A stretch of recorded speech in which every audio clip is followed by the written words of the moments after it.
Замърсена е определено медийната среда, но работата на журналист е да провери цялата информация. Това също е част от моята работа. Аз проверявам всичко през документи, през институции и съм заровена постоянно в едни листове пред компютъра. Защо го правя? Защото аз съм водена от чувството за справедливост и може би за това се получават добре репортажите, има ефект. Променям закони с тези репортажи, много се радвам, помагам на много хора и явно имам нужда от адреналин. Ролята на журналистиката винаги е била да разкрива неща, които овластените, независимо дали в политиката или бизнеса, искат да скрият.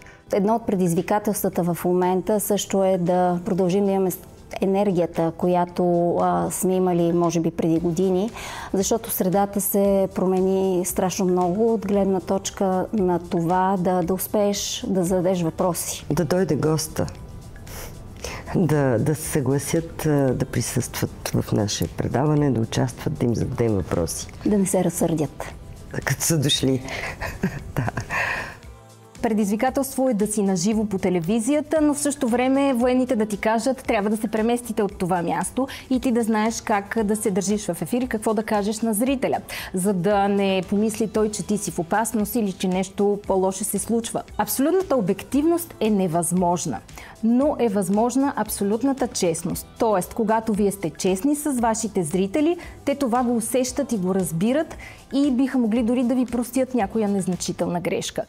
За съжаление, все повече като че ли медиите стават изкупителна жертва или сочения виновник за всичко. И обществени удушник, ако щете.